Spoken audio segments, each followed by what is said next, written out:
Hi Dorian, nice to Hello. meet you. Nice to meet you too. And welcome here on GDC Europe. Thank you.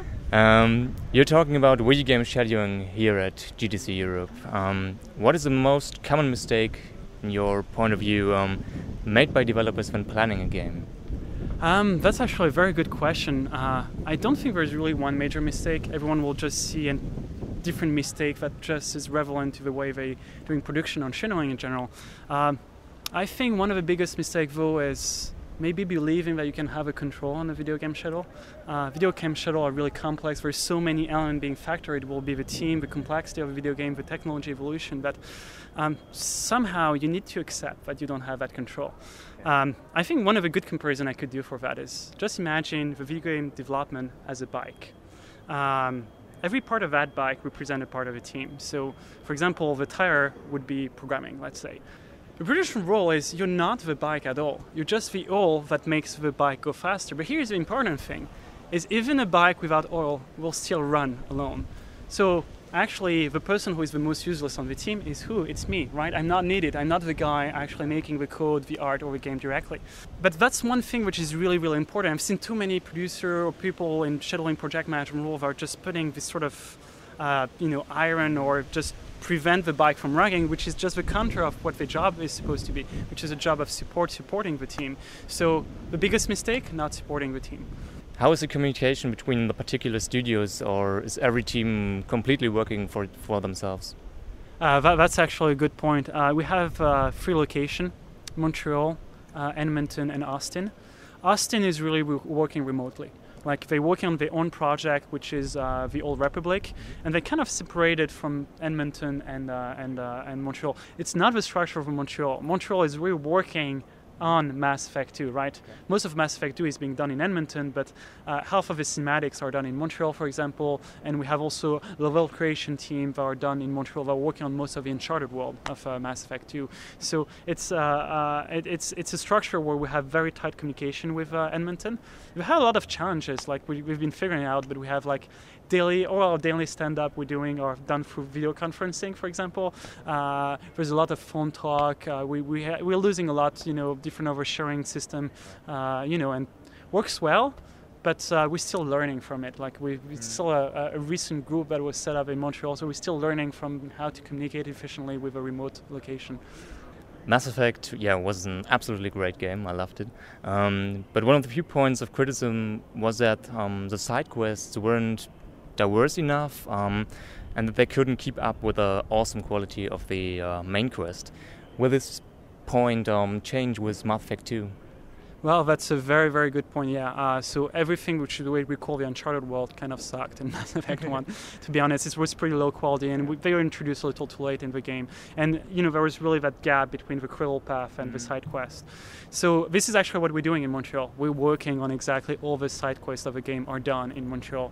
And I can tell you right now, they're really a lot better than Mass Effect 1. What happening is we've been using a palette system, which makes I only remember Mass Effect 1 we had like this sort of big prefab places. We don't have that anymore. It's a lot more detailed, so every other different planet will feel kind of unique, in its environment, in its structure. So you won't have that feeling of repetition. And we made sure also from a gameplay perspective to just really provide different experience to a player. So we're still working on it. Nothing is finished on that, but I can promise you it will be better than Mass Effect 1 for sure. Do you think, okay, you're not a European guy, but do you think there's something like a European perspective on games? If so, are events as GDC Europe important to transport this European point of view to making games? I'm actually half of a European guy. I'm born in Sweden. I spent my childhood actually in Cologne in Germany.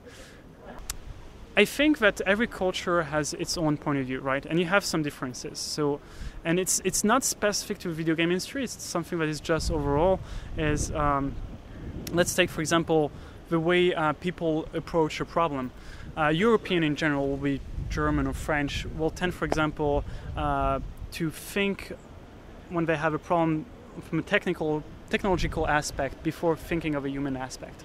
On the opposite, in North America, just because the human aspect is a lot more important, they'll always think of a human aspect before thinking of just the technology itself. So that's really interesting and fascinating. But I think for the video game industry, there is so much movement. Like, there's already that mix, so I think there's already a mix of point of view. So to some extent, yes, there is a different point of view, but people already used to share it a lot, I think. What do you think, for example, the online segment of games, will the importance increase even more than today? Oh, definitely. I think, this is more business I'm going to talk about, but right now, video games have two big problems. The first one is distribution. Distribution is just the entire part of, like half of our revenue are just going to distribution market directly. Problem is, with video game, it's really a one shot. You have a movie industry, you have your movies coming out of a theater. Let's imagine it doesn't have success. Well, you have a second chance with DVD. Still don't have success on DVD, you can have a third chance with TV. So generating revenue is pretty easy. That's a big deal. And knowing that half of that sales go to distribution, well, maybe not half, but like 40% is a huge amount. The second thing is piracy. Piracy is a problem in the sense that you have just a lot of loss of revenue. And actually, I'm saying there's two issues, but there are three. There's a third one, which is even bigger than two previous one. It's the resale. A game is resold averagely more than 10 times. But every time you're doing a resale, developer and publisher are touching zero out of it. Because of all this issue, I think the business model is changing a lot. And I can see in the future, like maybe several years from now, that you have games that are only distributed on Steam or even for distribution, but at a very small price, like $5-10. You'll play for 2 hours, and after that, you're like, if you want to play more, well, you need to download that module that can expand it. And I think it's a win-win situation. First is you don't have any more piracy because you have so much online structure. It's not going for distribution anymore. And you don't have a resale problem because you're really owning your own experience of a game. It's a win situation also for the consumer because the consumer, like, if they don't want to play 150 hours game RPG, they can decide, well, I'll just play 20 hours out of it. And the hardcore player who wants to play like 1,000 hours of a game, well, he'll spend $100 or $200, bucks on it, but he's playing huge amounts. So it's a win-win situation for everyone, and also more money for us potentially, so we can make better games. All right. Thank you very much for doing the interview with us, and well, have a lot of fun at the rest of the show. Well, thank you very much. Goodbye. Bye.